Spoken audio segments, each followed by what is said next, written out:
Bulchaan aanaa Gooroo Guutuu to'annaa seeraa jala oolfameeti jira.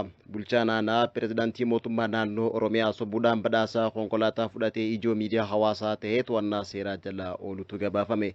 Godina Harargee aanaa Gooroo Guutuu kan bulchu obbo Riyaad Mohammad gabaasaa sobaa dhiyeessaa turuu fi kanaan dura hojiilee hin hojjetamin hojjetamee jira jechuudhaan fakkeessee pirezidaantii mootummaa naannoo Oromiyaa obbo Shimallis Abdiisaa harkaa badhaasa konkolaataa fudhachuun sagantaa caayaa miidiyaa OBN'tiin saaxilamuudhaan ijoo miidiyaa hawaasaa ta'uun uummata taajjabsiise.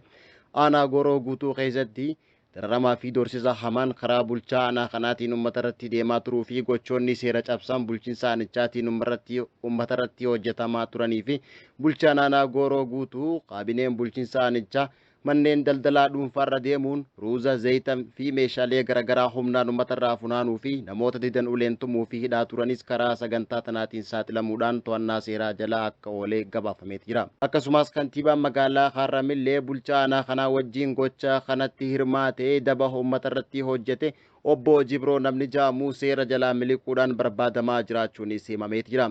Haaluma kanaan hooggantoota aanaalee godina Harargee bahaa daba uummata irratti hojjetanii fi kaabinoota yakkaa kiraa sassaabdummaa hojjetan irratti tarkaanfii seeraa fudhachuudhaaf itti deemamaa jiraachuu bulchituun godinichaa aadde Miskii Mohammad himteeti jirti.